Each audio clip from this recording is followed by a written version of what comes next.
Hey guys, we are here today to talk to you guys about how we actually do some of the practical stuff when it comes to living in an RV and traveling full time. Specifically, one of the most things that we get asked the most often, wouldn't you say, is how do you find parks? How expensive is that? Is it prohibitively expensive? Just what does that whole thing look like? So that's what we're hoping to explain today in a way that if you're curious or if this is something you want to do sometime, that you'll have some good ideas, hopefully.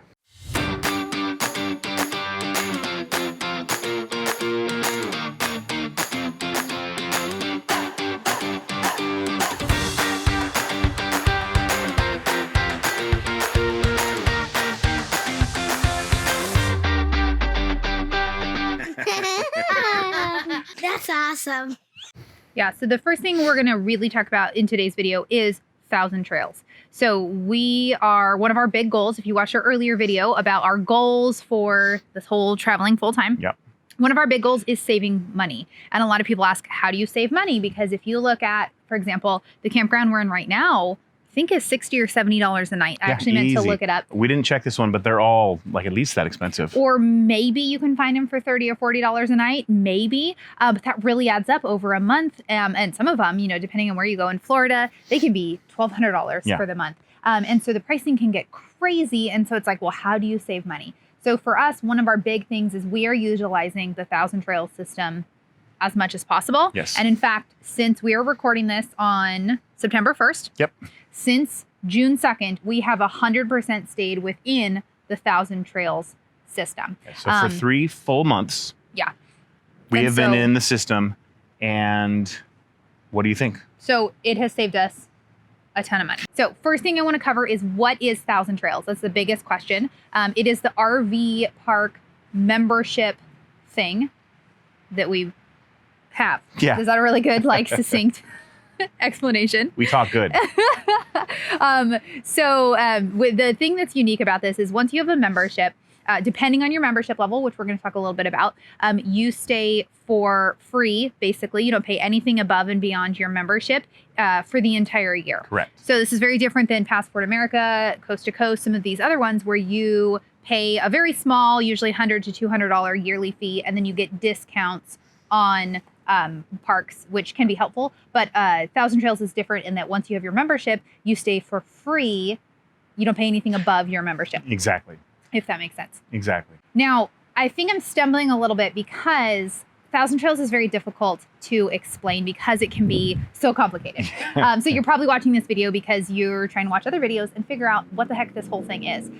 So with 1,000 Trails, there's a couple different membership levels. Their very first one, the one you're going to find on the website, is their camping pass. Yes. This one currently right now, 2020, it's $599 per year.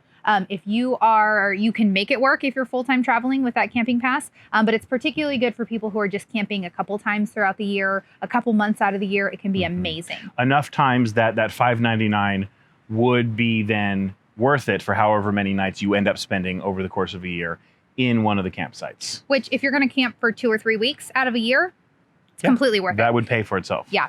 And if you're going to camp more than that, it's great. So the drawback with this cheapest option, though, is that you cannot go park to park. So you can. We'll explain it. So there are a bunch. I think we have 81 RV parks across the United States that are within our membership. And so what the amazing thing is for the $599, you can book a stay at one of the 81 parks. And it doesn't cost you anything because you have that membership. And you can stay for up to 14 days. So two full weeks camping. You can book it for free. But then above and beyond those 2 weeks, you have to be out of the system for 7 days before you can go into your next park. So it can be really great. A lot of people just utilize this. They'll stay for 2 weeks and then go stay at a different RV park for 7 days. Like a KOA or just a independently owned.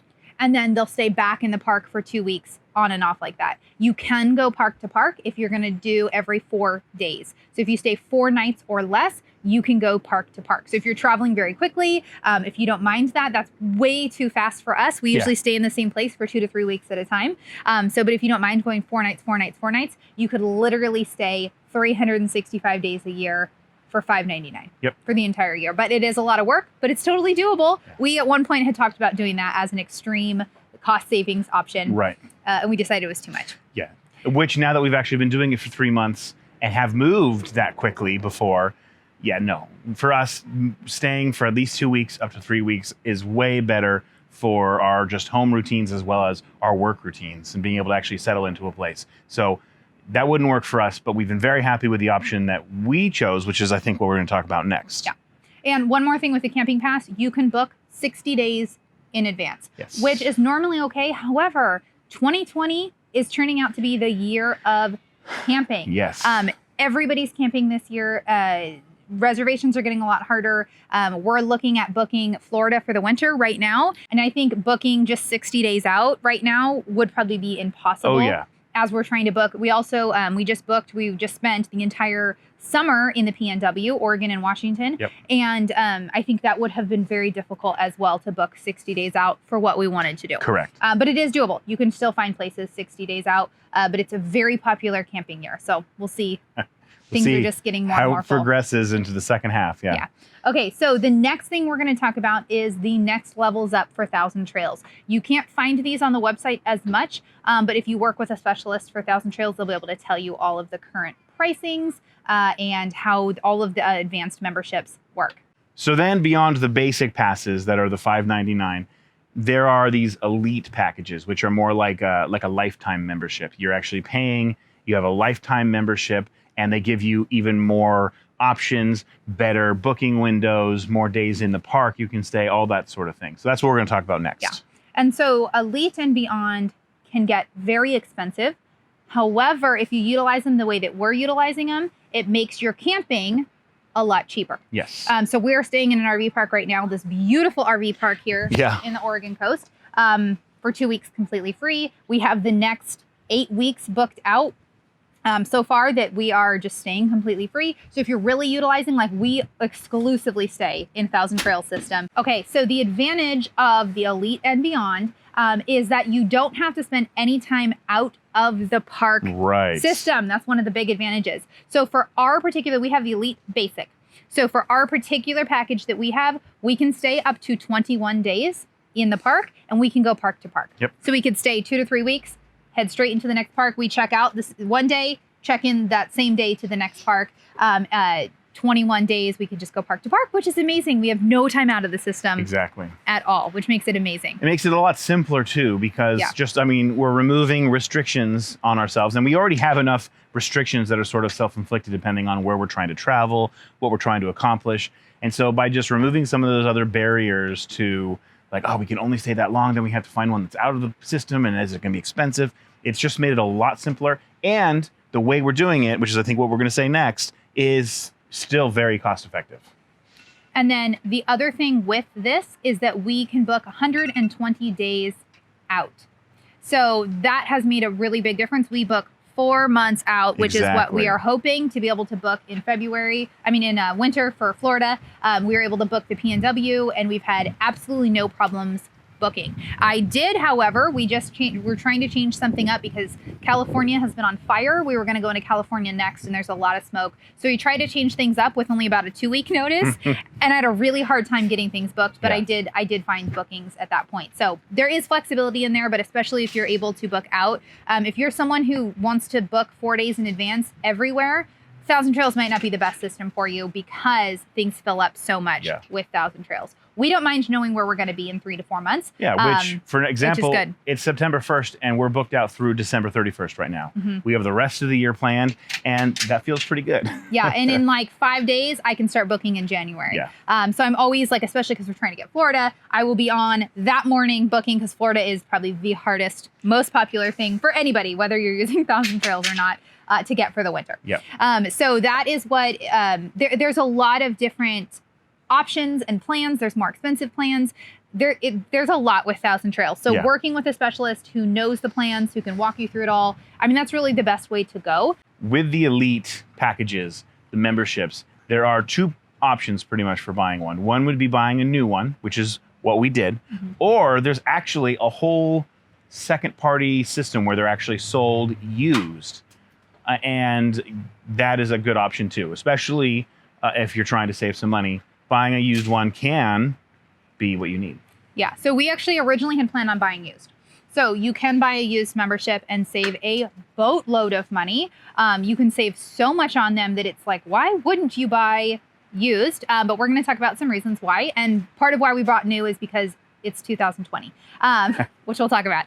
So when you buy used, you can get usually about half off. You can get really good ones. Now, one of the things with buying used is the reason this is so complicated is everybody has their own unique contract. So even though we just bought new and we have our contract, somebody else who bought 6 months ago new, they have a different contract. They might have access to different parks. With memberships that were bought 4 years ago are going to look completely different.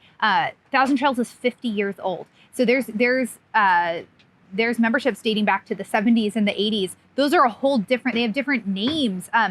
It gets crazy complicated. So when you're buying used, that's one of the first things you want to look for. We have access to all of the current Thousand Trails parks. We have access to 81, and not all memberships have access to all of those. Yep. Some of the cheaper ones, you'll find there's only access to 50 of them. So that's one of the things you want to look at when you are purchasing used, which was a big one for us. We really wanted access to all of the parks that we could get. We started. It's already pretty limited. They're not everywhere in the United States. We started looking at some of the used ones, which can be tricky even so, getting details on them because they're all unique and different, and being like, oh, these parks here are missing. Like, we need those parks. Yeah. And so that is kind of what turned us into looking for a new one as opposed to one of the used ones. So that's one of the things. Another really big thing is that most of the time when you buy used, you cannot resell that. So if you're the second person to purchase that membership, you can't resell it. Whereas our membership, because it's new, we can resell it in the future. And so that just makes it more cost effective. If we camp with this for 3 or 4 years and then decide to sell it for a third or half of what we bought, it's amazing. Yeah. Or we can keep it. Exactly. And we're not actually sure what we're going to do at this point. We'll keep it for the duration of our family travels. And then at the end of that, if we feel like there might be times where we're going to still want to do a lot of traveling in the future, then we'll probably keep it. And if not, we might sell it and recoup some of that cost, which will be nice because essentially this membership was one of the primary costs towards our cost of living for however long we do this. Yeah. So if we already, sort of spread it out over the however long we're going to do this, and then also then resell it at the end for even half of what we bought it for, that's pretty incredible. Yeah. So the third reason why you might want to buy used why you might want to buy new versus used, I'm going to confuse you even more, is that when you buy a new membership, you can use it day one. So the day we bought our new membership, I was able to start booking, which was very important to us because we weren't actually hitting the road quite yet, but we needed somewhere to stay the first night and we wanted to use Thousand Trails. And so when you buy used, you have to wait for it to transfer. And this is what we didn't have the lead time for. And this is what has gotten crazier in 2020. Yes. So with the popularity of full-time living, people are doing school from home, work from home. There's so much more interest in this. And so they are about 120 days out, sometimes longer. That's crazy. To get your used one transferred. So when you buy it, it can take up to 3 to 4 months to transfer it into your name before you can use it. Now, if you are okay waiting for that, then I would definitely look into a used membership. You can save so much money. There can be so many good options out there. But we didn't have that time to wait. We needed to be able to, because you have to wait 4 months then to even start booking. Yeah. And so we didn't want to take that time. And then what we found out is with the new memberships, you can do a payment plan. Which makes it, $130, $160 a month. You are paying, you still have to pay your full thing over time. But it does make it a lot more affordable up front. You don't have to pay it all up front. Right. And it's, they don't do a credit check. It's not like a loan, which is good. It's just something that they offer. You can do a payment plan through the Thousand Trails themselves. Yeah. So if you're looking for a really cost-effective way, basically what it breaks down to then, since we exclusively use Thousand Trails, basically what it breaks down to is, for $165 a month, that's 100% of our camping. And that has been for the last 3 months. And the next, until December, we are fully booked out $165 per month. Yep. Now, it gets more expensive if you only stay in Thousand Trails 1 or 2 weeks out of the month. Yeah. And other places, it's not as cost effective, but that's one of our reasons why we stay exclusively in Thousand Trails when we can.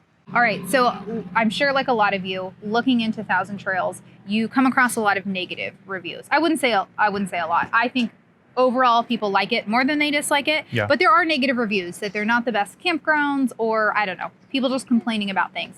So sorting through all of those, I mean, we purchased our 1,000 Trails membership before we'd ever been to a 1,000 Trails campground. But looking through the pros and the negatives, we really decided we think this is going to work well. And it has. We absolutely love 1,000 Trails. We're very happy with it. And so why don't you talk a little bit about how we why we decided we think we're going to like this anyway, despite the negative reviews. Well, I mean, first we did a lot of research and watched a lot of videos on YouTube, and we read reviews and we looked at, I mean, the websites themselves have pictures and video of the campsites. And we also very much knew what we wanted and what we were hoping for. In some ways, maybe we are have a lower demand or lower expectations than others might have. Really, what we want is power and water and all, we want all the hookups, and we want some place where we can park and be very comfortable and happy. And I mean, like, it's, it's in the background, so it's blurry, but I mean, we're like in the woods here. Like, this is beautiful. We have our house literally is 7 feet that way. And like, our kids play out here and they have a blast.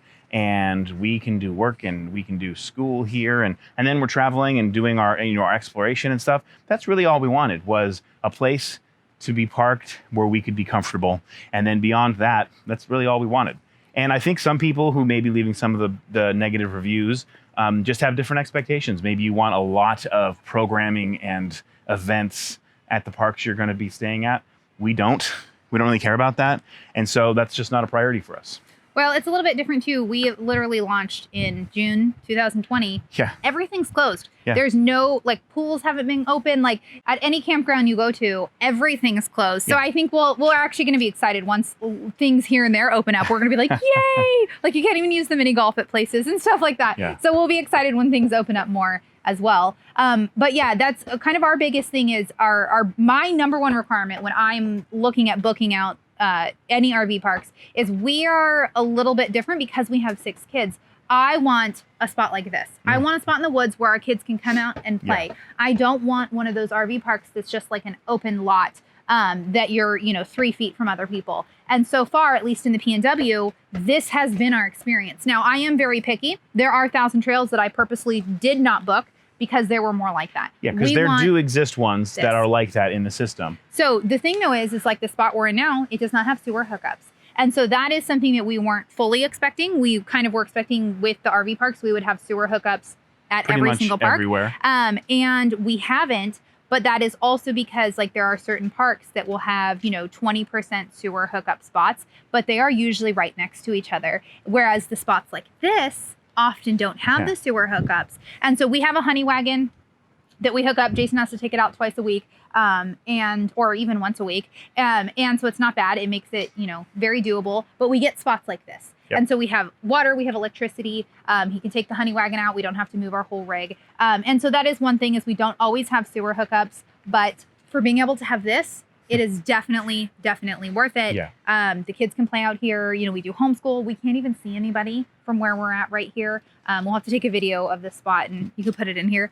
But we're very happy with that. So that's probably the biggest negative, is that we just don't always get a sewer spot. But for the pricing, for the fact that one of our big goals with full-time travel around the US is saving money, that's totally a headache that is worth it to us.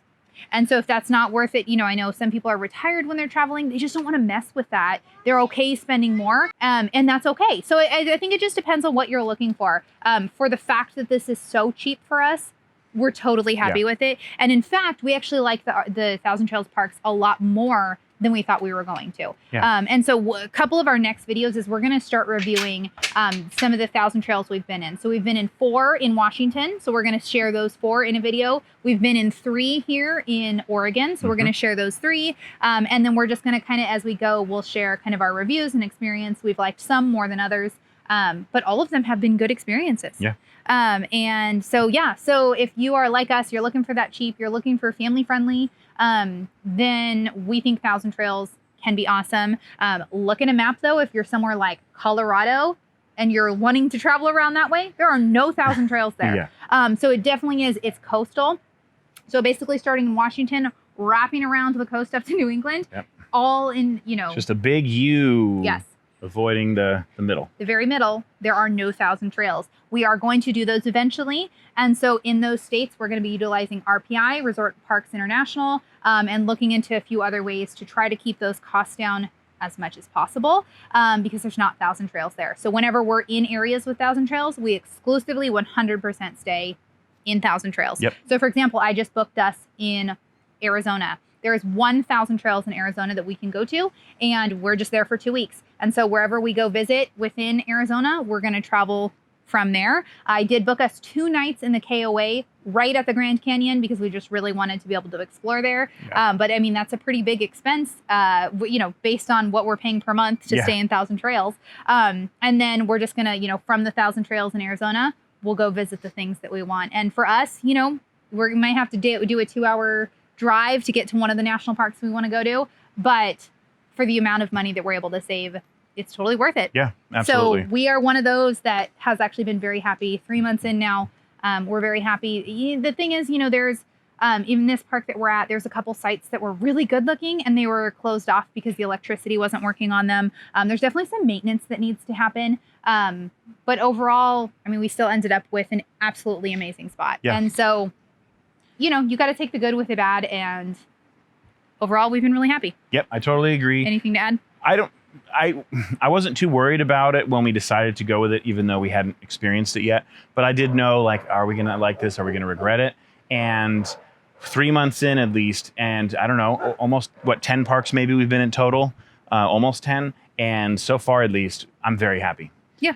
No regrets at all. So make sure to watch out for those videos on the Washington parks, Oregon parks. And then we are going to do a finances video. We're going to break down what it costs to full-time travel, because one of our goals is saving money. You definitely can spend $5,000 a month if you wanted to. Easily if you wanted to. And you can also do it a lot cheaper, which is what our goal is. Yep. So we'll do a video on that as well. And then you're also welcome to follow along on our travel videos. And we want to do more videos soon of logistics. A lot of people ask, how do you homeschool on the road? How do you do meal planning? How do you cook? All of that stuff. So we've got some more fun videos coming out about that stuff as well. So let us know in the comments if you have any other questions. I know our kids are in the RV and we're kind of jumping around on some of these topics. So yeah, we've been interrupted 7 times so far. So if we miss something or if something doesn't make sense, sorry. Yes, leave a comment. We can clarify. And yeah, I think that's it. Alrighty. Yep. Well, hit subscribe, hit that notification bell if you want to get notified of future videos we have coming out. And thanks for following along on our journeys. Yep. Thank you.